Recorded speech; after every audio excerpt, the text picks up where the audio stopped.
Este modelo de entrada, proceso, salida funciona en la mayoría de los casos. Por ejemplo, si yo quiero hacer una inserción a la base de datos, pues hago la preparación de mi inserción, hago el encapsulamiento de la inserción, creo un conector, el conector se conecta a la base de datos, valida mi usuario y mi contraseña, ya que me los valido, pues ya hago el proceso de inserción, ¿no? Es decir, a partir de una entrada hago un proceso y me da como resultado una salida o un resultado. Pero ¿qué pasa cuando nos topamos con ciertas aplicaciones en las cuales necesitamos ejecutar varios procesos de manera simultánea? Es decir, son procesos en los que no solamente tengo una entrada, sino voy a tener, por ejemplo, entrada con datos 2 o datos de entrada con entrada 3, datos de entrada 4. Es decir, tengo múltiples procesos que yo trabajar para obtener obviamente las diferentes salidas, porque voy a tener salidas de diferente forma, voy a tener las salidas del 1, del 2, del 3, del 4, del 5. ¿Cuándo viene este problema? Yo al final voy a hacer salida de mi proceso, de mi entrada 2, la salida de mi entrada 3, la salida de mi entrada 4. El problema viene porque aquí se hace un cuello de botella. ¿Por qué? Porque nada más puedo hacer un procesamiento a la vez, solamente puedo procesar los datos por un procesador. Las computadoras, por la forma como están desarrolladas, bueno, hechas, la arquitectura de la computadora, solamente me permite trabajar un proceso por vez. Todas las computadoras solamente tienen un procesador, ya sea que la compren, que la ensamblen, lo que sea. Todas las computadoras solamente tienen un solo procesador, entonces solamente pueden procesar un tipo de datos o unas instrucciones de entrada a la vez. Una vez que concluyen esas, pues pasa a la siguiente, de manera secuencial. Entonces, aquí hay dos soluciones. Una sería conseguir computadoras con más procesadores. O sea, si tuviera un procesador, una computadora con 3 procesadores, bueno, podría procesar 3 tareas de manera simultánea. ¿Cuál es el problema? Que esas computadoras existen, sí existen, pero son extremadamente caras, que son los servidores. Son servidores de multiprocesadores, los cuales pues es para cuestiones prácticas, vamos a decirle así, pues es muy caro y muy complicado poderse hacer de uno. La otra manera es trabajar con programación concurrente, que lo que va a hacer la programación concurrente es estas entradas o estos datos de entrada que necesitan procesarse, los vamos a trabajar con un lenguaje de programación, que en este caso va a ser Java, para transformarlas no en procesos o datos de entrada, sino en hilos. Estos hilos el procesador los va a poder ejecutar de manera, vamos a decir que simulando ser simultáneo, aunque en realidad no lo es, pero bueno, pero me va a dar mis salidas de manera simultánea, es así. ¿Esto qué significa? Por ejemplo, y esto tenemos contacto en la vida diaria. En la computadora, yo puedo estar haciendo al mismo tiempo, escuchando música, navegando en internet, cargando un video, moviendo el mouse e incluso tecleando, casi todo al mismo tiempo. Pero si ustedes se ponen a pensar, cada uno de ellos es un proceso con datos de entrada diferente. Entonces, la computadora misma ya trabaja de manera concurrente. Es decir, no espera que se acabe la canción que estoy oyendo para después darme chance de poder navegar. Y mientras navego no puedo ni teclear nada ni mover el mouse porque sea tonta. No, lo puedo hacer todo simulando esa sincronía. Es decir, que yo puedo trabajarlo todo de manera simultánea y sincronizada como si tuviera múltiples procesadores. En realidad no. Eso es la programación concurrente.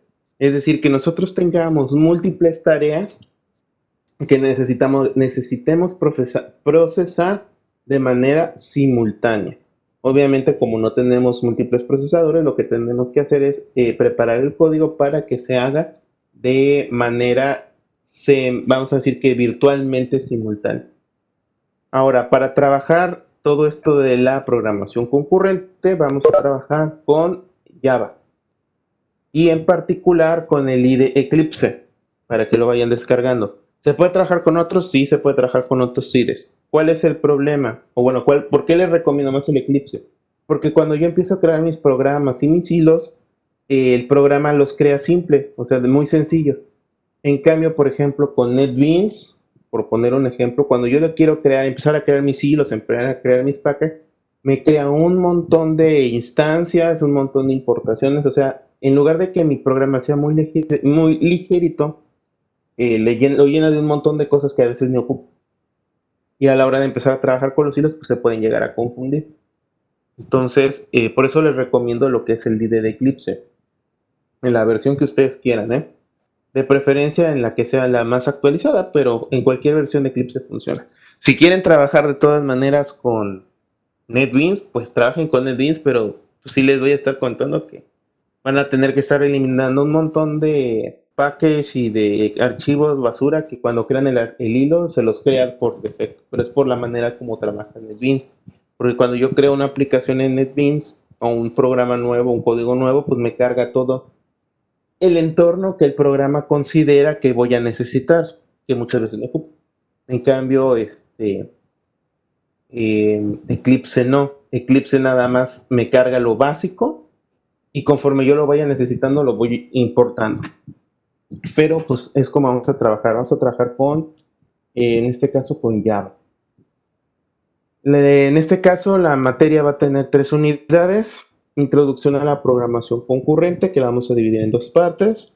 Las primitivas de sincronización, que es cuando vamos a empezar a ver todo lo que son los algoritmos de sincronización y algoritmos concurrentes. Esos son problemas ya muy viejos, pero que hay que verlos. Y le vamos a ver en la unidad 3 las arquitecturas y patrones para la programación concurrente, que estos ya son la sincronía de manera automatizada, es decir, utilizando semáforos y monitores y procesos remotos. ¿Cómo se va a calificar? En este caso, las 3 unidades implican el desarrollo de actividades individuales y en equipo. Debido a la que la asignatura tiene teoría y práctica, pues se va a aplicar evaluación. Eso no va a cambiar. Vamos a trabajar con ejercicios y con prácticas.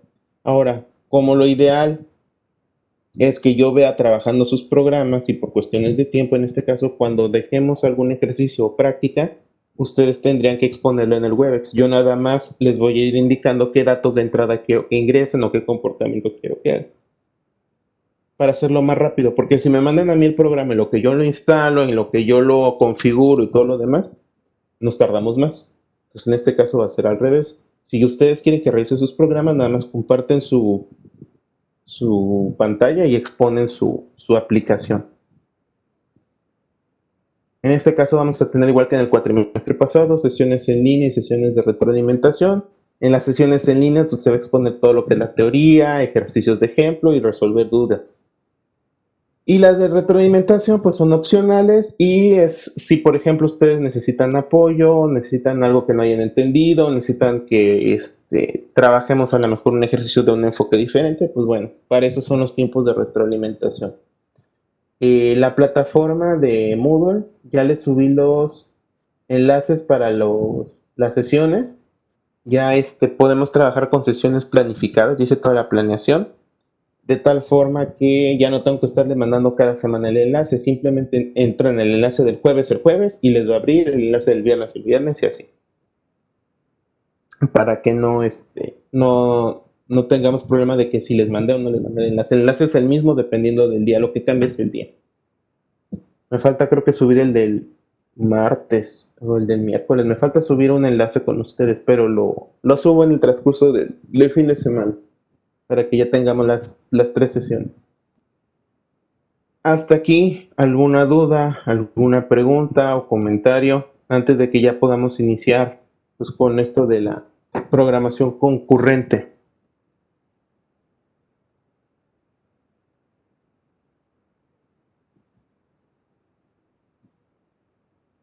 VS Code mmm, sí podría funcionar, pero el problema del VS Code es que no sé si tenga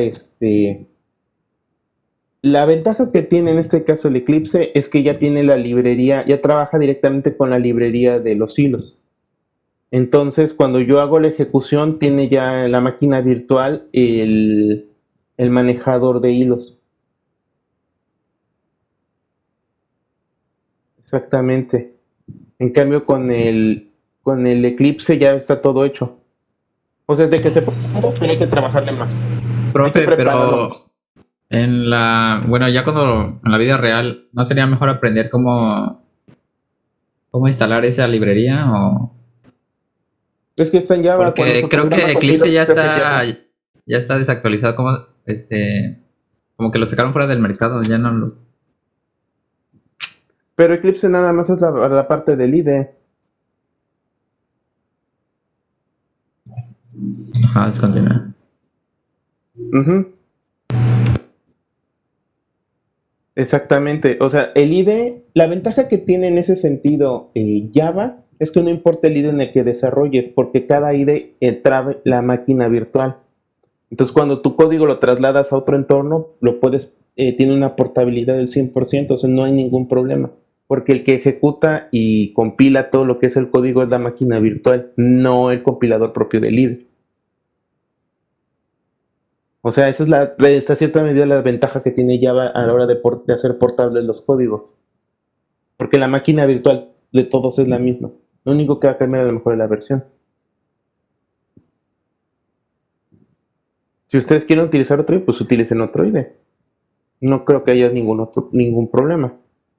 Yo les recomiendo el Eclipse porque es el más, vamos a decir, que limpio. Pero nos podría pasar el nombre de la librería que se usa para que lo vayas investigando desde antes.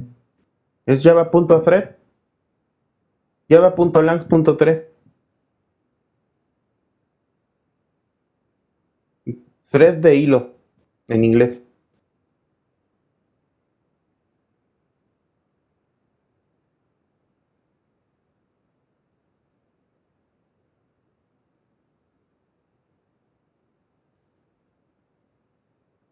Bueno, entonces, ¿alguna otra pregunta? ¿Alguna otra duda?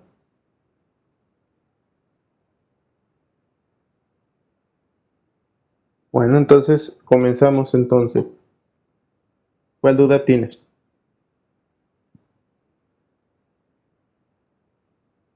¿O sí de que no? Ok. Bueno, les decía que la primera unidad la vamos a dividir en dos partes. La segunda parte vamos a ver ya todo lo que es el entorno de la programación concurrente, pero la primera parte me interesa y la vamos a ver de manera más o menos rápida, pero es importante porque es la base para la programación concurrente. Y la base de la programación concurrente es la programación orientada a objetos. Para que ustedes puedan hacer programación concurrente, tienen que dominar por lo menos lo básico de la programación orientada a objetos. Entonces, esta primera parte de la unidad 1, lo que vamos a hacer es un repaso y retrospección de programación orientada a objetos. Si ya lo dominan, pues que bueno, vamos a repasar un poquito. Si más o menos le entendieron y medio la pasaron, pues bueno, sería un buen momento para retomarla y pulir lo que saben. Y si de plano la pasaron de noche, pues es buen momento para aprender. Entonces, en esta primera parte nos vamos a centrar principalmente en eso, en darle un repaso a la orientada a objetos. Todos los elementos que vamos a ocupar en concurrente, no vamos a repasarlo todo, solamente aquellas cosas que vamos a utilizar para programación concurrente. Entonces, yo les comento que vamos a trabajar con eso por lo menos el día de hoy y probablemente la próxima semana. Vamos a hacer ejercicios y prácticas de orientado a objetos. Entonces, iniciamos diciendo que la programación orientada a objetos es un paradigma. Y eso en todos los libros de programación orientada a objetos es un paradigma enfocado en una nueva forma de conocer y de programar, etcétera, etcétera, ¿no? Pero ¿a qué se refiere con que es un paradigma? Porque muchas veces esa parte es la que no terminamos de entender. Un paradigma se refiere a que esta programación no está vinculada a un lenguaje, sino es más bien una manera, una metodología de programar, de hacer las cosas. ¿Por qué? Porque puedo tener programación orientada a objetos en Java, en PHP, hay bases de datos orientadas a objetos. Entonces no es un lenguaje en sí, sino es una manera de programar dada una estructura y una cierta cantidad de reglas y una forma de programa. Entonces, La programación orientada a objetos, si lo llevamos como si fuera de forma análoga, es decir, como que yo tengo un problema, tenemos un carro, pero queremos aumentar la potencia. En la programación tradicional, es decir, en la programación estructurada, pues ¿qué medida? Pues construye un carro nuevo, hace un programa nuevo. ¿Por qué? Porque en la programación tradicional cuesta mucho trabajo hacer las mejoras. Y ustedes yo creo que lo saben. Luego los programas están tan bien hechos que si le cambian una línea o dos líneas, todo el programa deja de funcionar. O le quito o le cambio una línea de código y me salen dos errores, le cambio otra línea de código y me salen 30 errores, le cambio otra y me salen 100 errores. Hasta parece cascada. ¿Por qué? Porque la programación tradicional así trabaja. Mientras que la programación orientada a objetos, siguiendo la estructura y la metodología con la que trabajamos, es muchísimo más sencillo hacer este tipo de mejoras. En el caso del carro, es decir, bueno, no necesito desmantelar todo el carro, no necesito pues cambiarle algunas piezas como el carburador, ponerle otro tipo de ruedas, añadirle un sistema turbo. Entonces, en el orientado a objetos así es como vamos a trabajar. Vamos a trabajar por medio de una estructura que nos permite integrar elementos nuevos sin que esa integración nueva pueda alterar lo ya existente. Eso es muy importante. ¿Qué pasa si esta mejora yo la quiero implementar en el sistema tradicional de trabajo? La voy a hacer, me voy a tardar 2 meses, la pruebo y resulta que no funcionó. Ni modo. Ok, regrésate a cómo está el programa. Pues ya tampoco funciona cómo está el programa. Si no lo respaldé. Entonces, pues doble puff. Mientras que en el orientado a objetos puedo desarrollar mi mejora parte, integrarla con el programa que ya está funcionando y ver cómo trabaja. Si trabaja bien, perfecto, felicidades. No trabaja bien, puedo retirarla y no se va a afectar el programa de forma, el programa original no se afecta.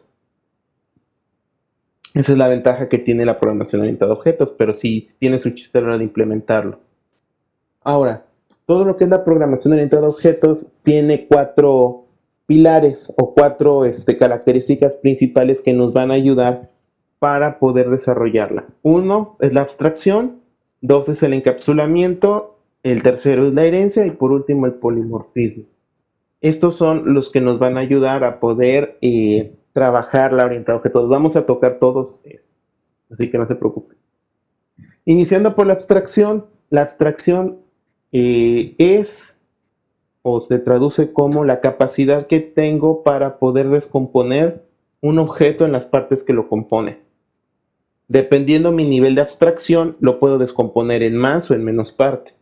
Por ejemplo, yo puedo ver a lo mejor un gato, puedo observar un gato. Si yo apenas conozco de gatos, pues ¿qué voy a ver? Pues voy a ver que es un gato que tiene cuatro patas, que tiene cola, que tiene colmillos, que tiene garras. Es lo que yo, con mi conocimiento y con mi perspectiva, puedo abstraer de ese objeto que yo estoy llamando gato. Si el que lo observa fuera un veterinario, por ejemplo, el veterinario podría observar o podría abstraer del mismo gato, a lo mejor su raza, su nombre científico, podría abstraer si, por ejemplo, a lo mejor visualmente él puede darse cuenta que tenga alguna enfermedad, o sea, que tenga a lo mejor una pata más corta, que yo que no sé, pues no me doy cuenta. A lo mejor él puede observar que, a lo mejor él se puede fijar en el género del gato, si es macho, si es hembra. O sea, la abstracción es esa capacidad para que yo el objeto lo pueda descomponer en las diferentes partes que lo componen dependiendo de quién es el observador y en el contexto. Entonces es lo principal cuando nosotros empezamos a trabajar con todo lo que son las clases y los objetos. Elementos principales de la programación orientada a objetos y sobre todo que vamos a trabajar en Java son las clases, los objetos, los atributos, los métodos, los constructores y los paquetes. Dentro de Java, lo que vamos a estar viendo es la forma como se declaran los dichos objetos, o bueno, vamos a estar viendo eh, todo lo que es código, pero de Java. cómo se declara una clase, cómo se declara un objeto, cómo se invoca, para que vayan tomando sus notas porque pues lo vamos a estar, lo van a necesitar más adelante.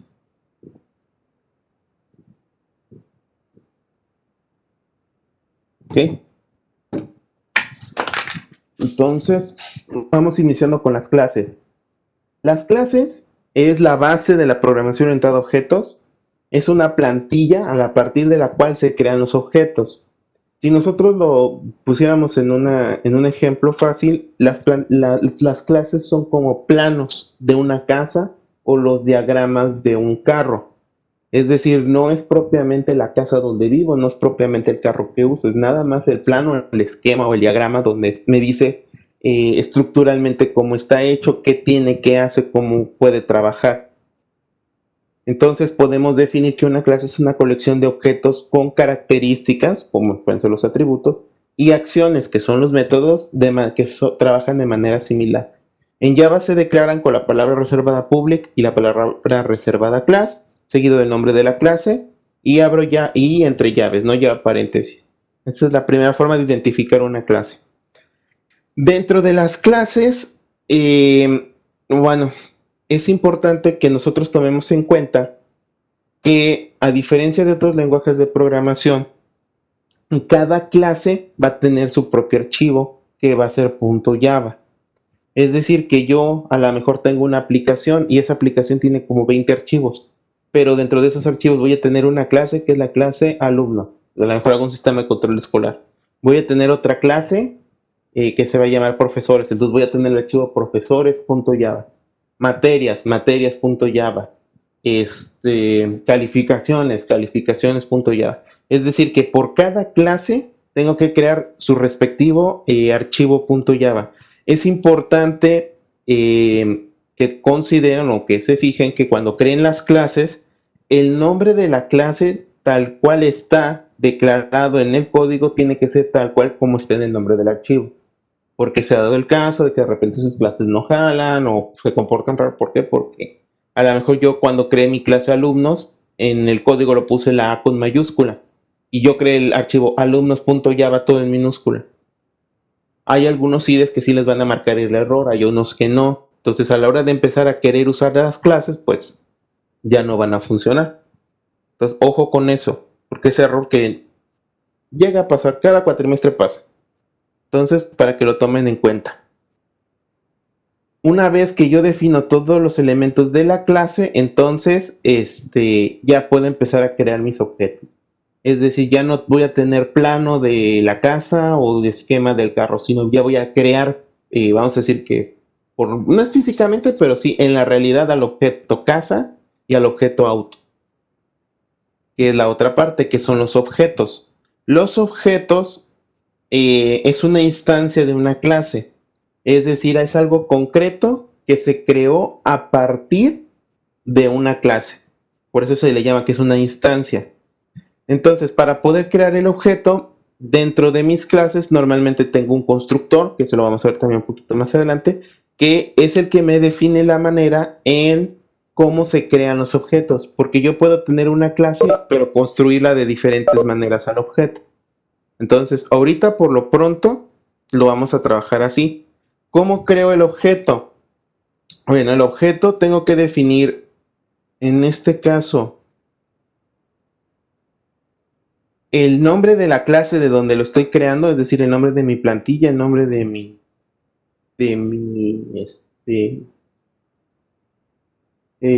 mi plano, seguida del nombre del objeto y utilizando el signo de igual y la palabra reservada new. Ahí yo estoy indicando que estoy creando un objeto y el constructor, que es normalmente del mismo nombre de la clase. Entonces, si yo a lo mejor tengo mi archivo, a lo mejor tengo un public class auto, tengo mi archivo punto, este está en un archivo que se llama auto.java. Yo a lo mejor ya en mi clase principal o en mi main para poder utilizar necesito crear un auto. Entonces llevaría, si yo quiero crear la clase, sería auto, vamos a llamarlo un Audi, es igual a un new. auto.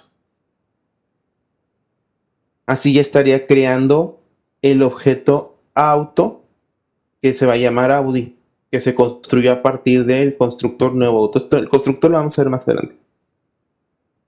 ¿Yo puedo crear múltiples objetos? Sí. Puedo crear, por ejemplo, un auto.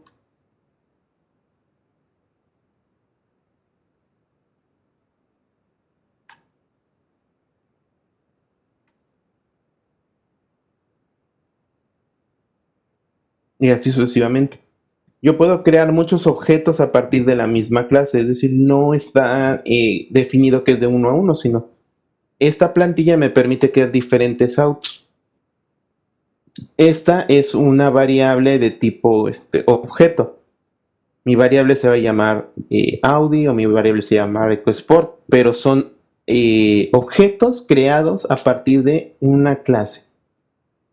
Cuando yo necesito crear objetos, en ese caso, pues así los voy a ir creando. ¿Y para qué me sirve crear objetos? Porque si yo no creo los objetos, yo no puedo utilizar nada de lo que tengan, de lo que está construido, ya sea los atributos o los métodos, ahorita los vamos a ver. Entonces, como no tengo un objeto creado, no puedo acceder a nada. Entonces necesito, para poder utilizar los atributos y métodos de las clases, tengo que crear los objetos. Si no creo los objetos, no puedo utilizar nada de las clases.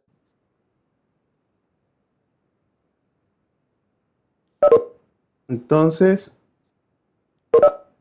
otro componente en este caso, de los objetos o de las clases son los atributos. Los atributos son los tipos de datos asociados a un objeto que son lo que los hace visibles y los define. Son las características del objeto.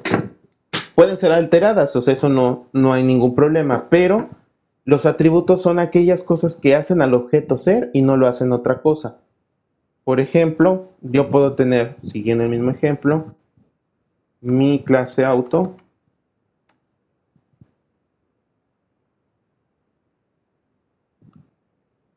Y como atributos, en este caso, llevaría un tipo de encapsulamiento. Eso también lo vamos a ver más adelante. Vamos a definirlo como... Lleva un tipo de encapsulamiento y un tipo de dato. Vamos a decir, por ejemplo, un auto tiene matrícula.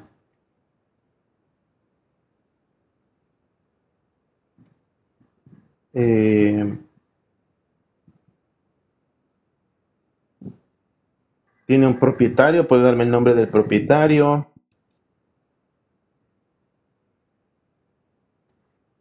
Puede tener un número de serie.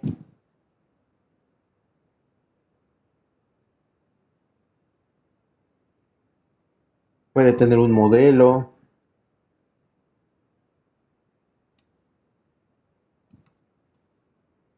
Puede tener una marca. Es decir, que cuando yo empiezo a trabajar mis atributos son todas aquellas cosas o datos que yo necesito que posea mi clase y a la vez van a tener mis objetos que yo pueda necesitar o puedo ocupar durante la ejecución de mi programa.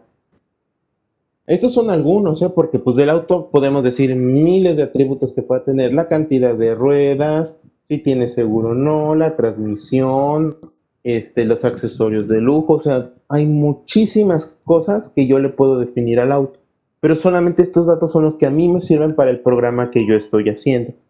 Entonces, lo que se puede hacer en este caso es definir al mi objeto según lo vaya necesitando. Ahora, si ustedes se fijan, los atributos no están inicializados con ningún valor. Son variables, sí, pero no están inicializadas con ningún valor. ¿Por qué? Porque en este momento, si yo creo un objeto a partir del auto, todo esto me lo va a aparecer matrícula en 0. El propietario me va a aparecer como null. El número de serie en 0. Y así sucesivamente. Pero si yo le asignara valores aquí, por ejemplo, si yo dijera que su matrícula sea esta, entonces todos los autos salen con la misma matrícula. Después se la puedo cambiar, sí, después se la puedo cambiar, pero no es recomendable que de arranque ya tengan un valor, a menos que sea algo que yo quiera que sea por defecto que lo tengan todos los autos. Entonces, todos los datos que yo defino en la plantilla como atributos, tal cual los van a recibir o los van a poder utilizar los objetos conforme yo los vaya creando.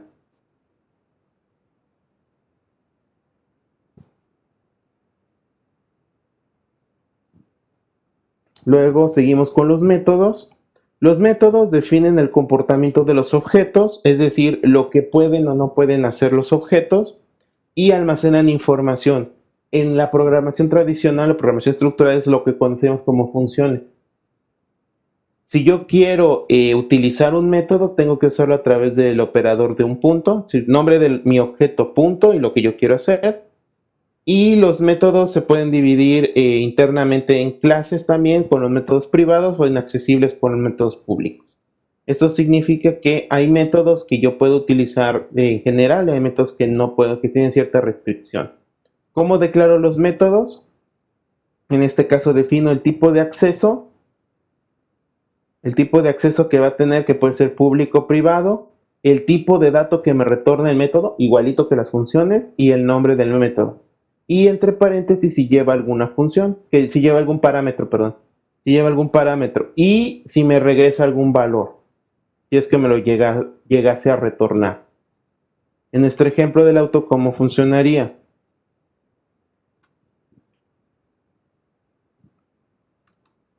Aquí los atributos ya se los puse, así que no se los voy a agregar. Imaginen que sí los tienen. Vamos a decir que a lo mejor, para que no me retorne nada, void arrancar.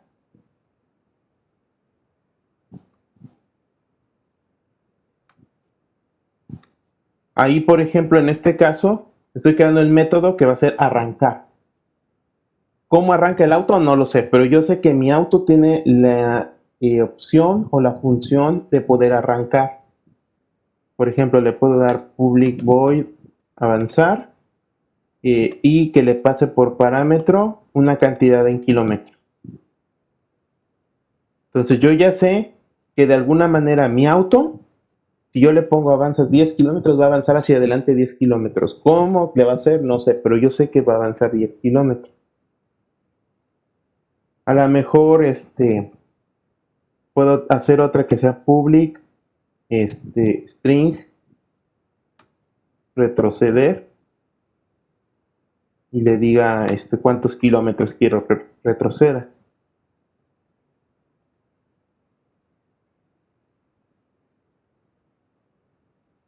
Vamos a ponerle return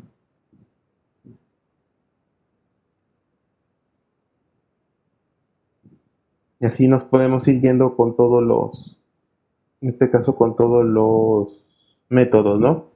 Todos los métodos trabajan de manera similar, es decir, están definidos por un tipo de dato que me retorna. El void, por ejemplo, no me retorna nada. El string, int, float, todos los tipos me tienen que retornar algo y les puedo pasar por parámetro, en este caso,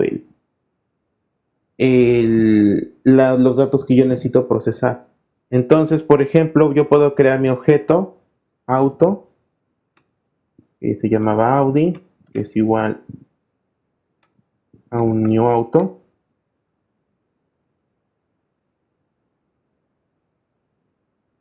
Y ya creé mi objeto. Entonces, ya dentro de mi código ya le puedo decir Audi.arrancar. Ahí estoy haciendo la invocación del método. Ya hace todo lo que tenga que hacer para arrancar. Ahora, Audi.avanzar 10 kilómetros. ¿Cómo avanzar? No sé, pero va a avanzar 10 kilómetros. Le puedo decir también Audi.retroceder 5 kilómetros. Y así es como trabajan todos mis objetos ya con sus métodos, cómo yo le voy ordenando que haga las funciones. En esta parte que yo estoy creando objetos y dándole órdenes por medio de métodos, es ya muy similar a la programación estructurada, porque las instrucciones se van a hacer de una a la vez.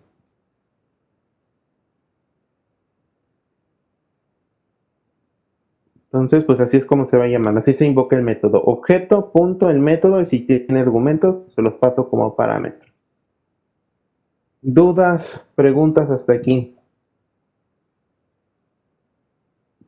Este repaso, pues sí es un repaso relativamente rápido, pero sí es importante que le vayan, sobre todo si les costó programación orientada a objetos, porque ya que iniciemos con los hilos, ahora sí ya no les voy a explicar qué era el constructor, qué era esto, qué era el otro, ¿no? Directo ya, ahora sí que a lo que vamos. Entonces, la próxima clase, pues vamos a continuar con todo lo que son con el repaso, con la siguiente parte, y pues espero ya podamos ir avanzando un poquito más.